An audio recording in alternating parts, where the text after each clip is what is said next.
Are you hyped for the Tour 2024 after seeing the parcours? Yes. Does gravel belong in a Grand Tour? Oh, Is it possible to combine this tour with the Olympics in a good shape? perfectly. Can Tadej Pogacar fight Jonas Vingegaard till the end of the Tour de France? No. I've got the spots, the sickness. There's the twins in my brain.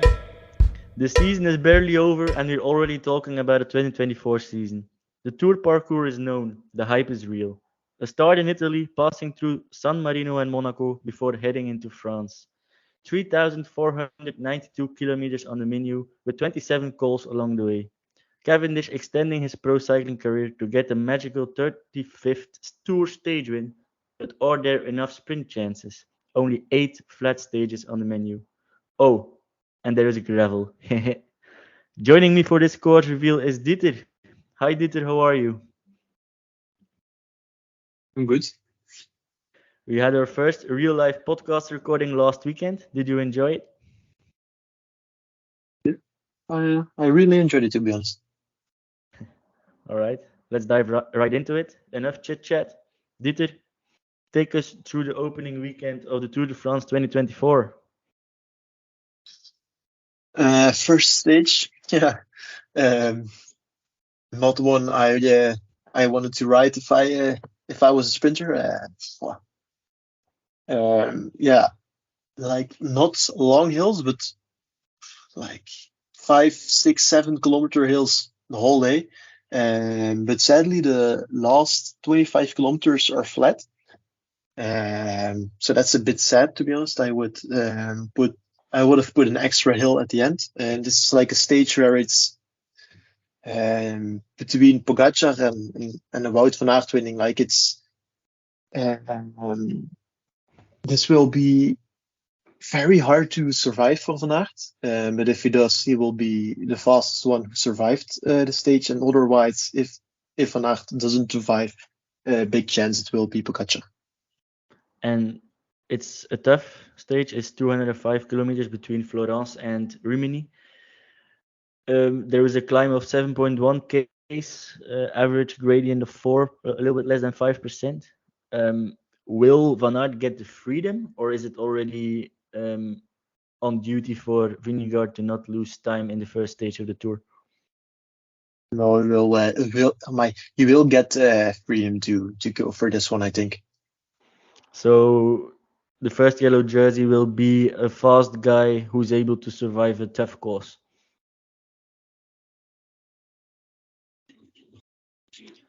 All right, second stage, once again, 200 kilometers long, with several ascents, with a very tough San Luca climb.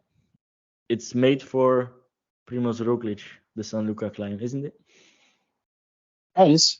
This is like one of the, or maybe the only, um, like length of climb where he can still compete with the best, I think, because he's not going to win from Pogacar and Vingegaard on a hill like Alpe d'Huez, or yeah, all climbs from like 20 minutes on. But yeah, like this 5, 6 minutes, yeah, that's perfect for Roglic. But sadly, it's not.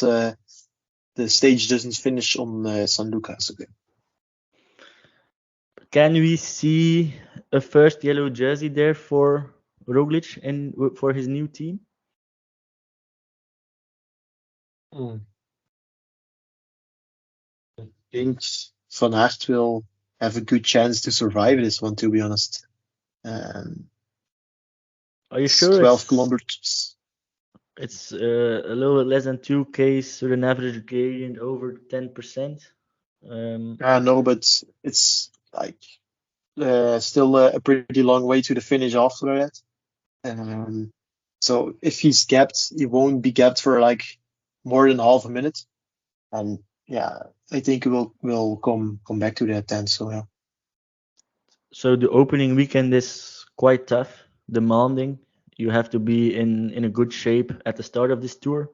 You can't Yeah, hope. exactly. That's You going can't to be a hope for tough a one good. because Yeah, you can't hope for a good fitness peak in the third week. You just have to be there yeah, from day exactly. one. And Because, that's it's gonna be tough to plan and to get in shape from the first day. yeah, all GC guys, like you say, obviously want to peak for the last three stages. But they and stage four, like stage one, stage two, stage four, you also have to be in peak form there to not lose time. So that's I don't want to be the trainer who needs to fix that. Will we see a fight between the GC men in the first weekend, or will they just try to Yeah. limit the losses and wait? I think we know Pogacar. Um, these are the type of stages that he can take time on. You never know what happens after, so he's going for it. But there were a lot of rumors from the 2023 edition saying Pogacar attacked way too much during the 3 weeks. He started as well in the first week, and then he faded away in that stage. He boinked completely. Will he approach it differently and wait in the first part of the tour and maybe start his assault when the gravel stage is it right there? It wouldn't make any sense, in my opinion, to be honest, because if Pogacar attacks on San Luca, for example, Jonas has to follow, so Jonas is doing the same. Um, he's doing the same efforts as Pogacar, and he isn't going to beat Jonas Vingegaard on stage 19 or stage 20. So these are the stages that he needs to take time on Vingegaard. So we just go for it. So after a tough opening weekend, it's time for some rest for the GC men. The third stage is flat. Is the first opportunity for the sprinters to get that stage win. It's a possibility for Cavendish to get his record win. He only extended his career for 2024 to get that win. Do you think he will Yeah, be able to get it? Astana is buying some really good reinforcements. Ballerini, Bol, staying longer, I think. Ruger Seelig joined. The trainer from Greece, from Quickstep, from Cavendish Quickstep time, Vanis. Yeah, I'm not going to try to say it, but This is the name where we all know who he is. And if you don't know, you just have to watch the Netflix series from Cavendish, and you will see him there. exactly. He's a guy with great knowledge. So very good reinforcements to get a 35 to win. And I think Cavendish has a really good shot. If you look at the last stage of the Giro, the second place where his chain jumped, he could have maybe gotten that. So, and that's without a lead out, without the guy from Greece as his trainer. So next year will be even better, I think. So, yeah. Then we move on to the fourth stage. It's already the second mountain stage of the Tour de France 2024. So only 4 days in, second mountain stage. It's a tough one with the Sestigliere, a 40 kilometers climb, a low average, of course, 3.7%, but there are steeper slopes on there. Then they do the Col de Montgenèvre and the Col de Galibier before a downhill to the line. It's a wonderful stage, but I don't like the end of it. Yeah, there's a really steep part in the Col de Montgenèvre, and in Galibier too. So that's the point where you can, you're not going to attack on Montgenèvre, but you can get some really tough efforts in the legs. And then on Galibier, you can attack and then it will go into the downhill full speed, which is debatable. I don't know why they arranged this sort of profile for that stage, probably because Valois paid quite a lot of money to host a finish or a start of the Tour de France. But if you have the Galibier so close, the Galibier so close to the finish line, you just want a KOM finish, or at least I want that. Yeah, there's also logistics. We have to keep that in mind. Yeah, logistics at 2,650 meters of altitude. Yeah, that's tough. So yeah, that's its positive and negative points. Yeah, let's hope it doesn't rain. That the riders don't have to take too much risk in the descent to get time back or to try and get a gap on the others. Then we go over this stage.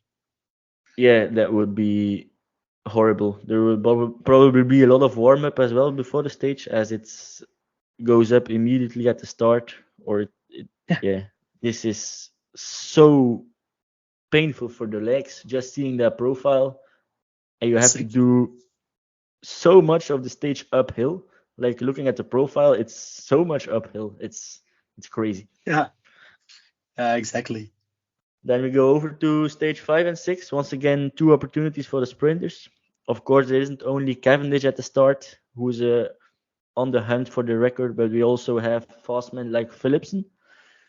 These are their opportunities to shine, as further in this tour there aren't a lot of opportunities. So they have to take every chance they have. Yeah, exactly. And also in the beginning of the tour, a lot of sprinters are still riding around with fresh legs, so it's going to be chaos in those stages. What do you expect from Caleb Ewan within the Jayco team? He will probably go to the tour if his shape is good and if he isn't injured. Can he battle with riders like a Philipsen, a Merlier if he goes with the fastest man on the world at this point? I don't know if it's sure he's going, because they also have Dylan Groenewegen in that team. But I still think that Caleb Ewan can beat the fastest man out there. So if he gets back on the right track, gets his mentality back together, and after that his physical level also back at the level it was, which I am pretty convinced that it's still possible. I think he can beat guys like Philips, Merlier, etc. I'm looking forward to see how the sprinters will approach this tour, because it's not really suited for the fast men in general. It's a tough parcours, a tough tour parcours in general. So I'm really looking forward to see if the fastest man will go to the tour, or if some guys will do the first week and a half, 2 weeks, and then abandon the race. So it might be interesting for the green jersey as well, if all the fastest men in the bunch decide to abandon. If the guy who's in the green jersey, even if that's like a guy like Kev who can't climb for shit, he's still going to stay in the tour, obviously. So, but if I was a sprinter, I did the first 16 stages. I am not second or third in the sprinters classification. Bye bye. Now we move on to the first individual time trial of this year's tour. There are 2 time trials, 1 mountain time trial, and on stage 7 it's a flatter-ish, but it's still not a flat time trial, with 1.5k climb averaging 6.5%. So they will stay on their TT bikes. They will not go on a regular road bike for that. But still, it's a 25k effort that can be underestimated. Yeah, and if you look at the altitude meters, 283 altitude meters for 25 kilometers. So that's more than 10 times the kilometers, and that's always like a benchmark in my head to rate how hard the stage is, and more than 10 times the kilometers. that's already pretty tough. That's like the TT that Pogacar won in the Tour. It was also looked at as a flat TT, but if you looked at the altitude meters, it was also something like 10 times the normal kilometers. So those TTs are really, really hard. There are 2 TTs. There's a TT on the last day as well. Will they play a big factor for the winner, or can the Tour be decided in the 2 individual time trials in 2024? Yes, mainly in the last one. That's more than the altitude meters, or more than 20 times the kilometers. So you start off with the 8 kilometer climb, 6%, then Col d'Huez after 2 kilometers, 9%, then a descent and 5 kilometers flat. So that's if Pogacar managed to stay close until there, after 2 hard mountain stages too, also keep that in mind. And then that TT, Jonas Vingegaard eats that as breakfast. We're at stage 7 of this course analysis, and it happened. Pogacar is getting crushed by Vingegaard, according to Dieter. Yes. Well, it lasted longer than expected, but so be it. Do you expect Vingegaard or a Pogacar to win stage 7, or is it more a Van Aert Ganna sort of time trial, the 7th stage?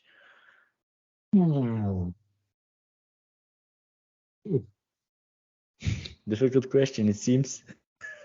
Mm-hmm. Yeah, I don't know. I didn't like Van Aert and TTs at all this year. He put more time into it, but it seemed that he got more and more shit the more time he put into it, because its TTs were really, really bad this year sometimes. For Ghana, this is on the limit, I think. And for Pogacar and Vingegaard, this is a bit less climbing as they like, so it's really in between those big TT guys and the climbers. So this is Remco Evenepoel territory. I forgot about him for a second. Yeah, he's winning this one. He's winning this one, so if Tarling is at the start as well, he's beating Tarling for this stage. Don't think Tarling will be at start, but if Tarling, it's a tough one. I know. Tarling is also going to be another year older.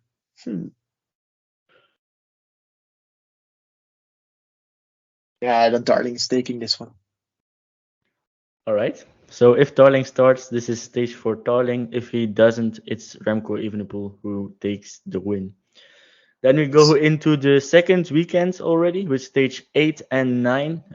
Let's start with stage 8 first. It's a hilly terrain once again with over 2,000 altitude meters. A lot of up and down. Actually, it's the whole day up and down till the finish. Yeah. This seems like Ardennes Classic to me. And when I see that profile, I always have to think Tadej Mohoric, to be honest. Breakaway and just push those pedals on those hills. If you had this stage as in the last week, like stage 80, 90, 20, the GC team with the rider who was in second place would make this super duper crazy stage. Like all day, full gas, 45 kilometers average. But that's sadly not the case. So yeah, I agree with you that this is probably going to be a breakaway stage. And this screams Mohoric. Or Mohoric decides to save his legs for the stage on Sunday from Troyes to Troyes, the gravel stage. He can perform there quite well as he's the world champion gravel. I asked in the introduction question, does gravel belong in a Grand Tour? And you said no. Can you explain why before we dive into the stage in particular? Same feeling as cobbles for me there. amazing to watch, but it just doesn't belong in a Grand Tour for me. You can lose the Grand Tour there by crashing in a horrific way, but you can't win the tour there like on a easy profile like this. No GC guy is going to solo away or something. So it's just for pure for the viewers, and yeah, I don't like it. I have to be honest, I disagree with you. I like once in a while that there is a gravel stage or a cobble stage in the Grand Tour. It doesn't have to be every year because yeah, that's not needed for entertainment. But still, once in a while, it's entertaining to see, and it's a different approach towards the tour, towards the Grand Tour. Like a Pogacar, this is something beneficial for him. The same for cobbles if there would be um, in a Grand Tour. So some riders benefit from this because they are more comfortable on their bike. Others are scared, maybe. But still, I think this is a nice stage in this tour, and I can't wait to see that stage. I hope, of course, the 5 or 6 GC contenders are out after this stage, but it's mostly flat gravel sections, so it's not like a lot of gravel sections downhill. So that creates already a different scenario in comparison to the Giro 2 years ago. I think with Remco Evenepoel, there were quite a lot of these downhill descents as well in there. Right now, it doesn't seem like it. Maybe 1 or 2, if I see the profile good enough. So, what do you expect in this stage? Breakaway win, GC guy, a Van Aert who just wins this stage with ease, but I don't think Van Aert will get freedom on this stage, to be honest. I think you will. This is definitely not going to be a GC day like the last 60 kilometers. Now 55 kilometers are flat. So good luck to Pogacar winning that one. Like, guys, you can't even drop a guy like Jasper Philipsen here. So like that's Pogacar doesn't benefit from this. So this, in my eyes, this is no benefit, only downsides. The gravel sections are flat, but I heard from Julie de Velde, if I recall correctly, that it's quite hard. The stones are quite big on the sections, so it will be very nervous, and I don't think Van Aert will get the freedom, and the UAE might put some pressure on other GC contenders in this stage, as Pogacar is the best rider for the best GC rider for this sort of stage. But you can't drop. You can't gap them, but you can put pressure on them, and like an Evenepoel, a Vingegaard, if they're getting scared or lose traction from the front or back wheel in a corner, they will lose confidence, and then it's up. Yeah, Pogacar will not lose that confidence in this stage. Even if this is raced full gas, the last 55 Ks are flat. Wout van Aert can even ride with Vingegaard on his back wheel, but just ride for his own the last 55 Ks because it's flat anyway. So even if you go full gas on the gravel sectors, nothing is going to happen. So Van Aert can go for this stage pretty easy, I think. All right, so we're at the first rest day. A small bet: who will be in yellow on the first rest day?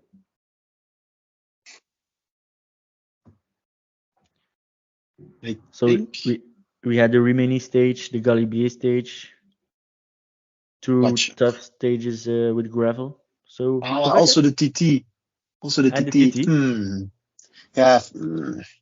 stuff.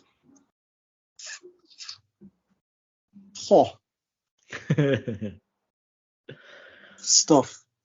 I'm gonna be honest. If that gravel stage wasn't in there on Sunday, I would say Remco Evenepoel on the first rest day.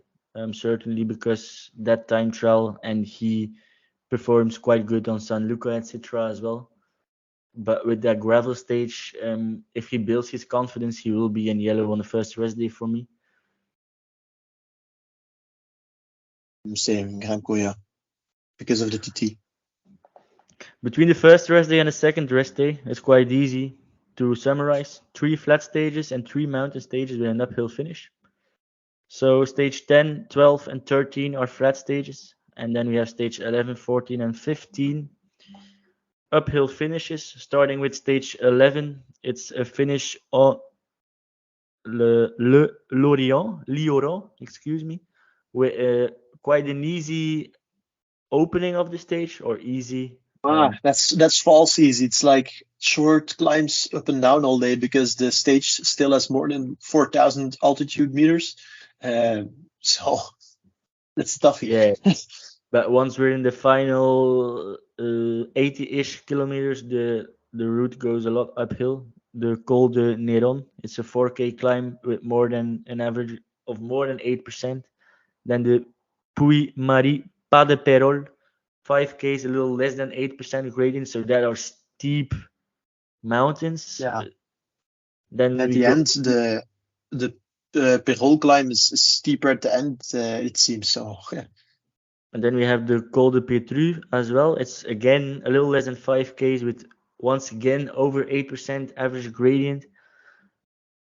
So this is a tough stage, and yeah, I love the profile of this stage actually. It's up and down from the start. It seems easy, but you're never relaxed in the peloton or in the break. Exactly. You can never ease off the power. You always have to be at the front because it will be nervous. And then to the end of the stage is just mayhem. These are the stages where Pogacar needs to try and like get those 15-second gaps on Vingegaard at the end. So those are stages for Pogacar, and try to get the stage win to get the bonification seconds as well, or let the break go So, yeah. early on. So control No, the no. Bonification. the- Yeah. yeah. And Alright. like that also make the stage harder. All those small short climbs in the first half of the stage, you can really get the fatigue in the legs there. That's hugely underrated. I think this year we also had a stage like that in the Vuelta or the Tour. I don't remember.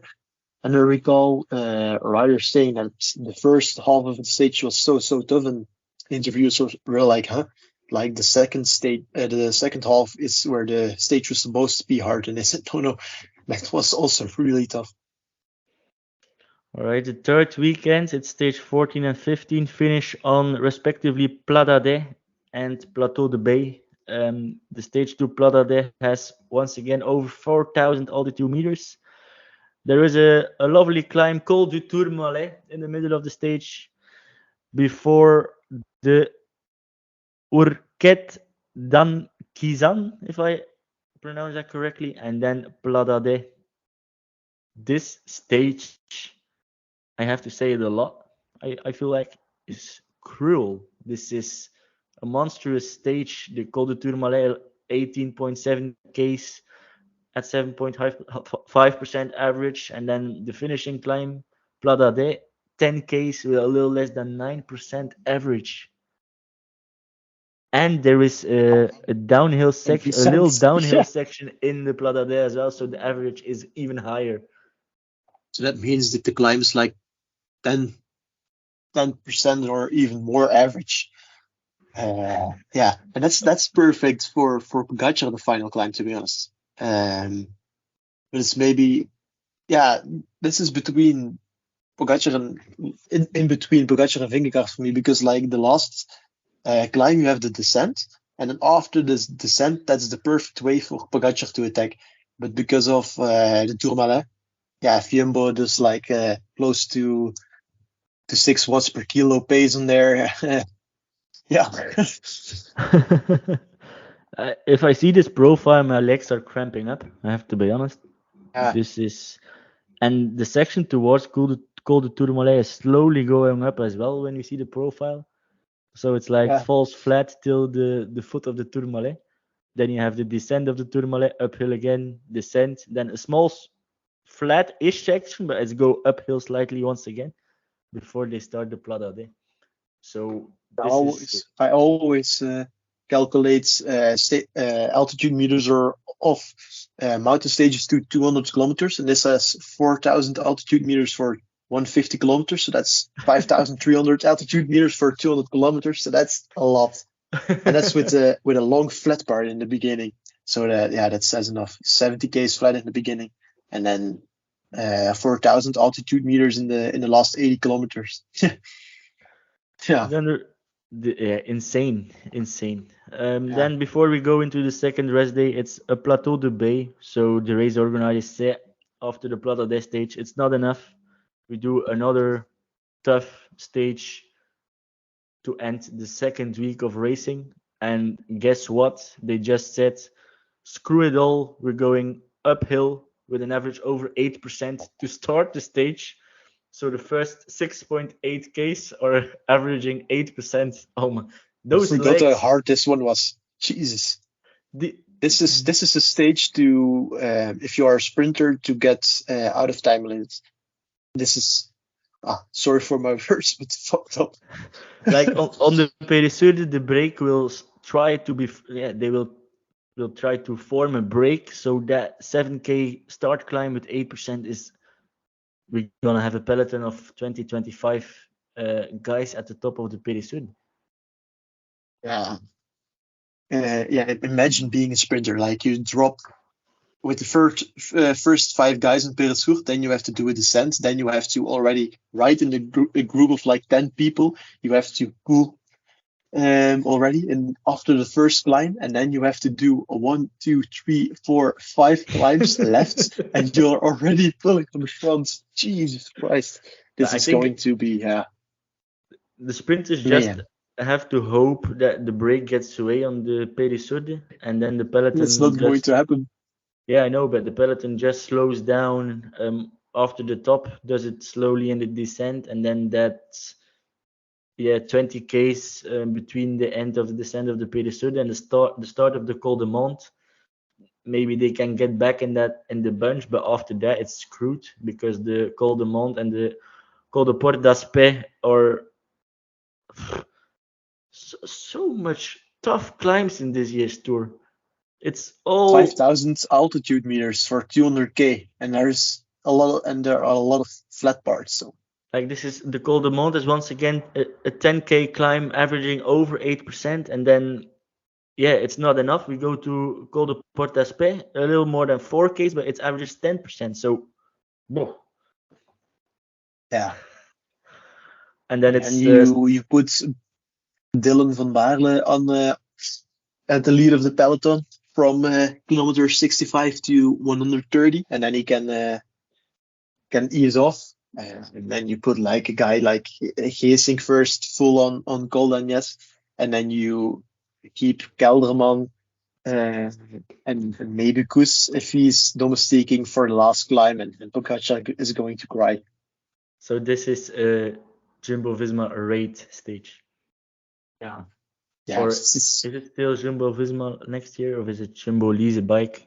Or Lease Bike Visma Lease Bike. I don't know if it's next year or at the moment. It's still Jumbo Visma, so we're going to keep using that. But this I try to get Van Aert the break again.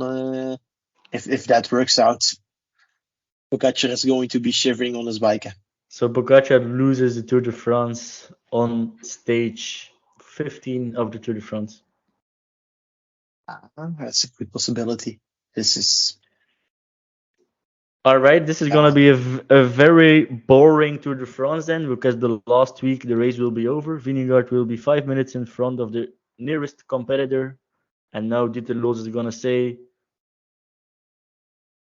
Juan Ayuso will be 5 minutes before Vingegaard even. So. All right, so after the last rest day, it's once again a chance for the sprinter. It's a chance for the sprinters, and then they can head home after stage 16, so they can book a hotel in Nîmes and just stay there for a week to rest up. A lot of sprinters are going to be magically sick after stage 16. I think.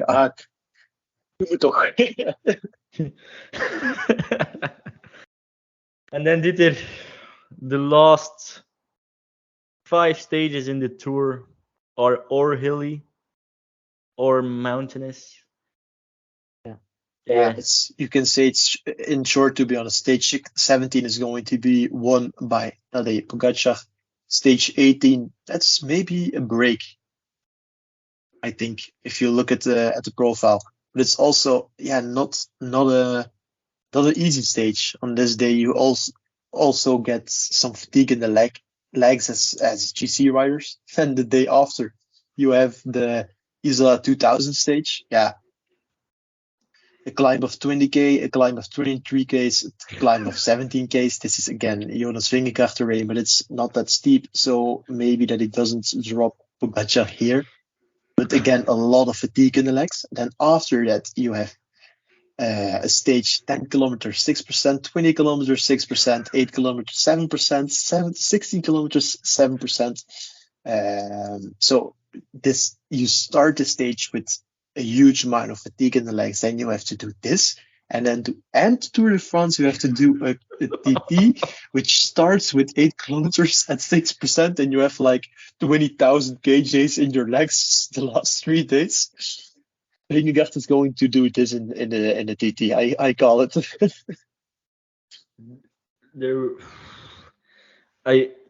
I saw the course reveal yesterday. I saw it on X, on Twitter. But now when we dive deeper into it, this Tour de France is insane. I said it so many times already this episode. It's insane. It's tough. A lot of stages are just monsters.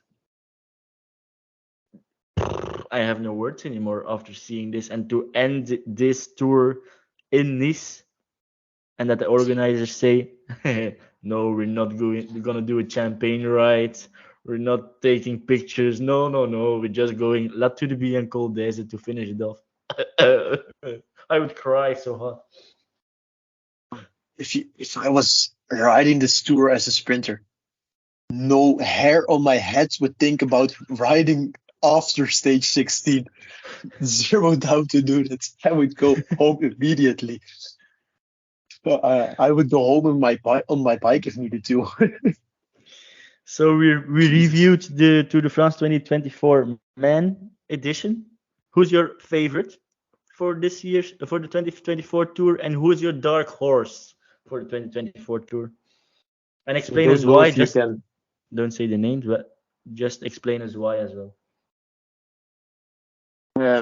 So this is a tour which is going to be won by a guy with huge fatigue resistance. That's always the case with Grand Tours, but with this one even more. So 2 guys immediately pop up in my head. That's Jonas Vingegaard and Juan Ayuso, the 2 fatigue resistance masters. I don't know if you can call Juan Ayuso a dark horse. I thought Ayuso was your favorite and Vingegaard was your dark horse. No, I'm not going to say Jonas as my favorite. I'm going to say Juan Ayuso as my favorite because I can't name Juan Ayuso a dark horse. You just, he's a 4 bookie favorite or 5th or something, so you can't name him a dark horse. And as my dark horse, I went very dark and I say Daniel Felipe Martinez. He's off to I didn't expect that name. He's off to another team, Bora Hansgrohe. He has huge potential, but he's riding at like 50% of what he has in his legs the last 2 years at Ineos. So saying that is in the hope that Bora Hansgrohe gets Daniel Felipe Martinez back on the rails again, because that guy's wasting potential each day. And what about a certain Slovenian in that team? Roglic, no chance on this parcours. No chance. No chance. So I guess this can explode in my face so hard. This to get clipped. Pogacar, Roglic, no chance. So Bram, clip this. Cut. But so you have Bora Hansgrohe with Roglic. He will start as their main leader. But then you still have Hindley, Vlasov, Uiterbroeks, Martinez, Kemna. So you say Martinez will get the free roll, protected roll. What about the others? They will not go to the Tour, or not Vlasov and Hindley, etc. will go to the Tour. But so you say Roglic leader, and then who are you lining up for Bora? Bora has the potential to bring a killer squad to this tour, like the guys you named, insane. I would definitely bring. I would bring a trident. I think Hindley, Martinez, and Roglic. I think Hindley on this parcours, this is also something for him that he can't compete with Vingegaard, Ayuso, Pogacar, but he can still get a nice place. This is not a parcours for Roglic, but Bora threw 7 million a year at Roglic or something, so they have to take him to the Tour. And Daniel Martinez, I just hope he gets on his peak level again. Like, remember him in the 2021 Giro, I think, Peak Bernal, and Martinez was riding beside him, nose breathing, like saying to the guy, "Come on a so tough climb," and so he has the potential to reach that insane level, and I think he's forgotten by a lot of people at this point, but a new team sometimes makes a huge difference. I'm gonna be honest. I expected you to say a different dark horse. I remember from the 2023 season, you talked a lot about him and his fatigue resistance, etc. Damon Arendsman. Isn't this a Tour de France for him? I have the feeling that's a step too far for Arendsman. But potentially this could be an amazing parcours indeed, like the last week, those 20 kilometers, not super steep climbs, like 7%. That's history. But beating Vingegaard, Pogacar, Ayuso, Roglic, all those. This Tour will have an insane field. Of course, if you compare them to the big favorites, he is an outsider. But if he has a good build up toward the Tour de France without injuries, without illness, and he has that fatigue resistance, and there are very long climbs on the menu, so he can certainly get in the top 5, in my opinion, and he should be played out as one of the leaders from Ineos Grenadiers in the Tour. But he will be slapped so hard on the first stage. I also don't know why Ineos can't figure that out to get him in shape in the first week of a Grand Tour. Like, it's the same thing each time. Train, more volume or something. Like, it's the other way around as what would be logical. But if that works for Arendsman, it works. And our here, not getting it right. So But to be honest, talking about Ineos, I have the feeling they were the leaders, like, in innovation, but I have the feeling they're really slacking the last 2 years. Also, Adam Yates going to UAE and improving a lot. That says enough about Ineos as a team. I think I always saw them as like leaders in innovation, and they are really dropping in my perspective. What about Carlos Rodriguez on this parcours? Also, this is like pure climbers parcours. Also good parcours for him, but he would need to put more time into his time trial, which he's going to do anyway, I think. But reasons that we hadn't talked about in earlier, to be honest. This is also really good parcours for him, and I hope he doesn't get bad luck for once, and he could ride a very nice tour here. Where does Remco Evenepoel end up at the end of the tour? With a polka dot jersey, with a top 5 in GC, with the yellow jersey? No. Difficult. I think this is too much, even for a guy like Remco. Like, this is properly that shit crazy parcours. So yeah, and as Remco, I wouldn't know what to do, to be honest, because the time trial is 5 days after the tour. You're not going to be at your peak at the time trial. So if I was Remco, I would be riding the Giro next year. Better parcours for him, like Gamma. Yeah, not for GC obviously, but he's also doing it for the time trial. So yeah, I would leave the tour for 2025. How much time was there between the end of the Vuelta he won and the World Championships time trial in Wollongong? Also a week, I think, and he was also still fatigued there. So yeah, he got beaten by Vos. I mean. All right, we're gonna do a quick stop on the parcours reveal for the Tour de France Femmes as well. The Tour de France Femmes starts in the Netherlands, in Rotterdam, with 2 flat stages. We know in the Netherlands there's a lot of chance. There are some echelons if there is wind. The third stage, or stage 2B, so there are 2 separate races as stage 2. Is an individual time trial, only 6Ks long. So for the GC, this doesn't do a lot. It's only 6K. You're not gonna lose a minute or a minute and a half. But stage 3, I love the parcours from Valkenburg to Liège. It's a combination of the Amstel Gold Race and Liège-Bastogne-Liège. So tough.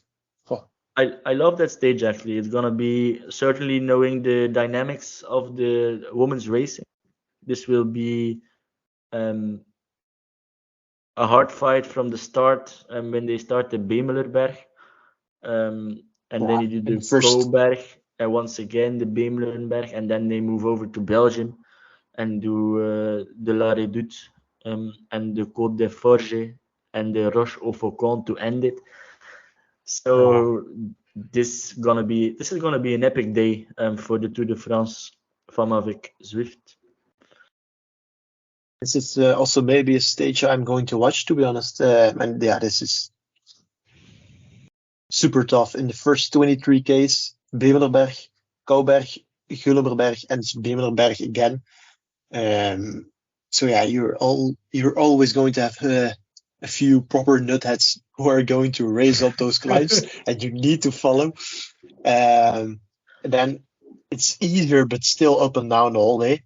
And then the Toets Forge and Faucon with all that fatigue in the legs. Like this isn't a mountain stage, but this could have a big influence on the GC. And then there are 2 more hilly stages. Stage 4 has an uphill finish. Stage 5 doesn't. Before they head into the final weekend in the Alps, with the finish on Le Grand Bornand and the final stage, the final party on Alpe d'Huez. When I see that final stage finishing on Alpe d'Huez, I always think, what did I do? Why did I pay my entrance fee to start La Marmotte? Because it's the first time I saw the profile of the Glandon and Alpe d'Huez in depth, and I have to say, it's gonna be very tough. Yeah, you screwed yourself, let's say. 20 kilometers, 7%, and then Alpe d'Huez afterwards. Yeah. But this is it's wonderful for women's racing. They finish on Alpe d'Huez. It's the summum for a pro cyclist in general. And to end the Tour de France on there is gonna be something special. And I think the scenes on TV will be beautiful to see, and we will see the new yellow jersey on top of Alpe d'Huez. So it's a lovely parcours for the men and for the women. Who's your favorite for the women's race? Yeah, I have to say first, I really love both parcours, so props to Azo for that. And yeah, I'm just going to be boring and going to say Demi Vollering, I think. Do you have an outsider or? Yeah, I was thinking about something, but I don't know if you can call her an outsider. Maybe like second favorite or something, but Gaia Realini. Oh, God damn it! You prick. I was gonna say her name as well. Short TT. So yeah, she will lose time, not a minute, like you already said. Ardennes stage, she can definitely survive that. She already showed that this year. And then the last stage, that's Realini terrain. So, but I don't think you can call her an outsider anymore. Like she podiumed 2 Grand Tours this year, so she's like another favorite, let's say. All right, that was it, I think. Do you have anything to add, or did you say what you wanted to say? Yeah, I'm just going to be very emotional when Juan Ayuso wins the Tour next year, and yeah, that's it. Bram, clip this, please. I want to see him cry, but not because Ayuso won it, but because he lost it with 10 minutes. All right, that's a wrap for today's Domestique Cycling Podcast. A big thank you to our audience for tuning in. If you enjoyed the episode, consider supporting us on Ko-Fi. Link is in the description. And if you're on YouTube, hit subscribe and turn on notifications. We appreciate your support and look forward to seeing you next time. See you later. Bye-bye. I've got the spots, the sickness. There's be twins in my brain.